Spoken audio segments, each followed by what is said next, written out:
Anamji. Satnamji, how are you? I just woke up from a nap, so I'm really well. And, it's beautiful to be in a nap in the sense listening to everyone's footsteps around the house and the doors slamming, and they were so beautiful, the sound of the door slamming.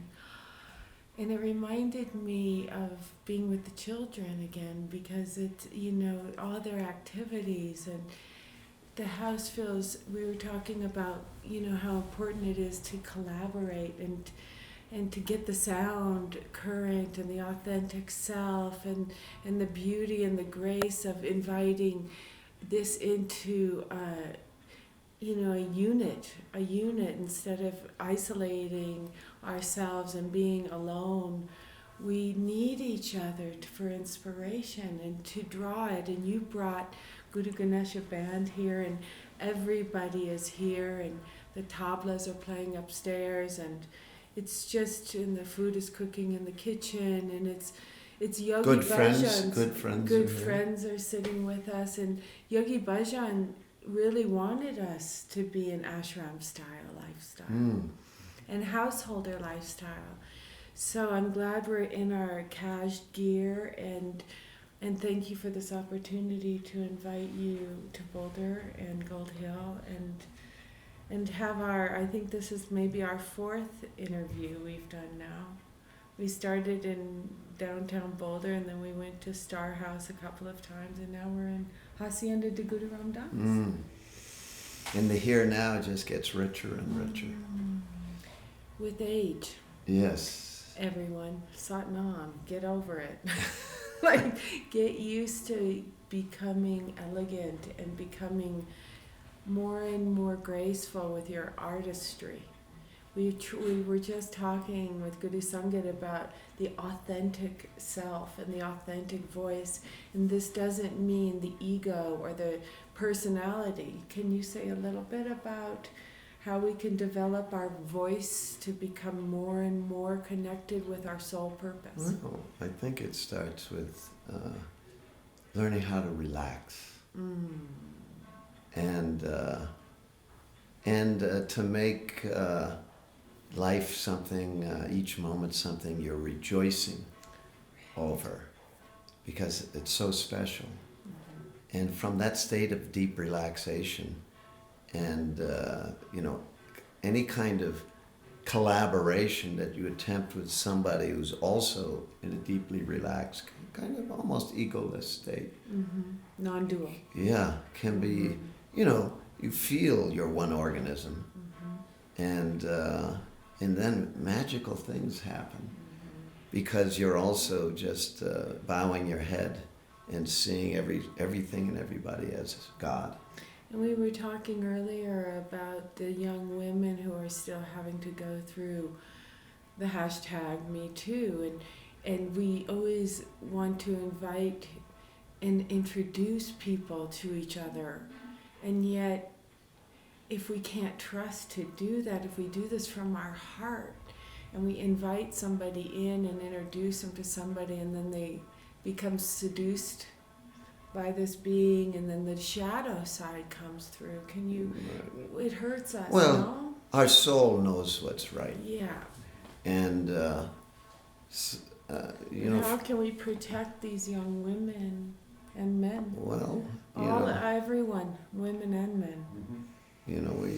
We have to, by our presence, be so loving and so kind and so compassionate that people who are in that kind of misery want to know, what are you doing? And all we're doing is practicing the teachings that have been passed on through the generations via the folks who humbled themselves to really be a channel for those beautiful teachings. When we were gifted, back when he and I were teenagers, and some great teachers came from India to the West, and because their teachers said there's a whole generation of young people destroying their nervous systems, And, Let's talk about that a little bit. uh-huh. Destroying your nervous system, how? Well, by over-imbibing. And, I think that's part of the beautiful part of aging is that you learn, the middle path. And, but I was in an acid rock band from 69 the band started. And through, right up until I met Yogi Ji. And we were over-imbibing. Making our bodies test tubes. I don't necessarily regret it because I learned a lot. Mm-hmm. But we were consuming LSD maybe 2-3 times a week and various other substances to try to keep things in balance. And it got out of control. And at a certain point, the inner voice, which usually speaks very quietly, was screaming, say, hey man, you need to find an alternative way to have this sense of euphoria and well-being that you're seeking. And How did you do that? Well, How felt very blessed to hear a voice like that. And then I was in large part because of how George Harrison paved the way. I had been an admirer of the Beatles and particularly George Harrison, and one album came out, and I heard this instrument. At the time I didn't know what it was. Turns out it was a sitar. Now you've got the internet, right? And with a few clicks you can figure everything out. Back then I was like, what is that instrument? It took me months to find out that it was George Harrison playing the sitar on Norwegian Wood. And it was just hearing the instrument, my heart chakra started to, Stay there for a moment about this heart chakra started too. Because if we're not still enough and we hear an instrument and we feel something, a lot of times if we're imbibing drugs or alcohol or something, we miss the opportunity to really dive deep into, because we're a little toxic, right? Yeah, well. So good idea to get real clean. Well, fortunately, by the grace of the divine, at the time when I heard it, I wasn't clean. And but it was like an arrow that pierced my heart, just the sound of the sitar. So I eventually found out that George Harrison had met Maharishi Mahesh Yogi, who had inspired him to start meditating. And he eventually, went to India, and Maharishi Mahesh Yogi introduced him to the great sitar master Ravi Shankar. And George proceeded to be utterly fascinated and felt so blessed that he was able to get some lessons. And he started playing the sitar. Eventually brought it back, put it on that album, but hearing the instrument made me want to find out, what it was, and then learn the story behind it. So when 3-4 years later, I had reached that point where my inner voice was saying, hey man, you better find an alternative way. That's what I started thinking about George Harrison, meditation, the sound of that instrument. And so I opened myself to kind of Eastern metaphysical stuff. Beautiful. And read a book by Vivekananda called Raja Yoga, in a little red book. Mm-hmm. And right in there, in one of the early pages, it said, when the student is ready, and the teacher, the guide, spiritual guide, will manifest on the physical plane. And I remember reading that, and I felt ready. And I started to consciously pray for my spiritual guide. And it was within a couple of weeks, the band was playing a mixer at Smith College in Northampton, Mass. And I'm sitting in the student union after sound check and eating a Dannon yogurt because I had also been inspired to start moving more in the direction of being a vegetarian. And somebody was walking around carrying these flyers with what came to be known as the Tradicum picture of Yogi Bhajan. And she's walking, and literally his face is coming towards me. She's holding it up.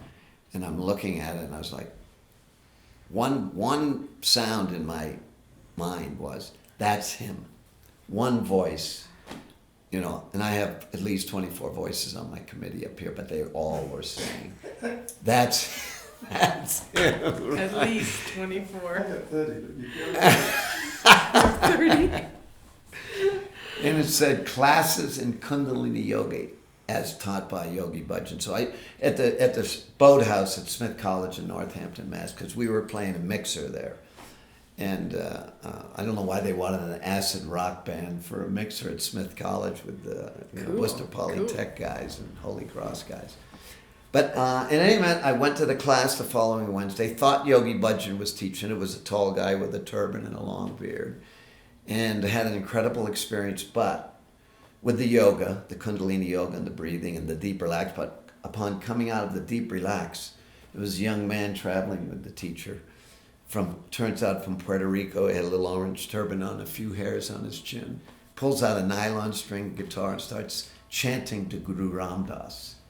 And tears poured out of me, and a different kind of tear that I never experienced before. It wasn't a tear of sadness. Oh, that's beautiful. It was like the heart center going like this, the cage being opened, you know. Yeah. What a great line for a song, a different kind of tear.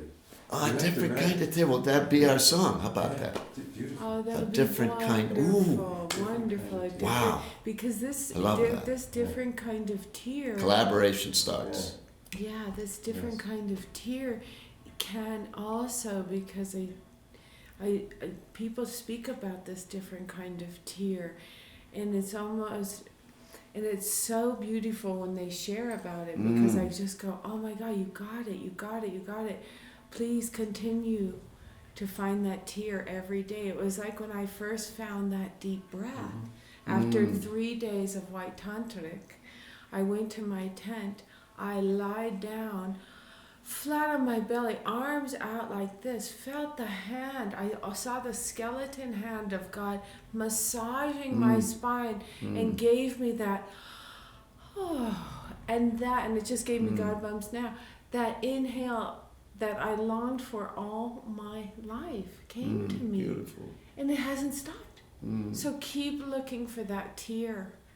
Keep looking for that breath, and don't look for it any longer. Just allow it to come, and it'll come, and you'll just glow and be beautiful inside it's and so out. beautiful. And then everything is that way. Well, you know, What? when the Divine Mother gives people permission to do that, that's very important, because people aren't giving themselves permission. So they need to hear it from you. Okay. I'll do that. She's doing such beautiful work here in Boulder. Such Yes. beautiful work. Thank you, G. So inspired. So dedicated. You're living just to touch and uplift. That's it. You're just living to touch and uplift. We're And in the everything state else of- comes. You're in the state of Colorado. You're in a state of grace.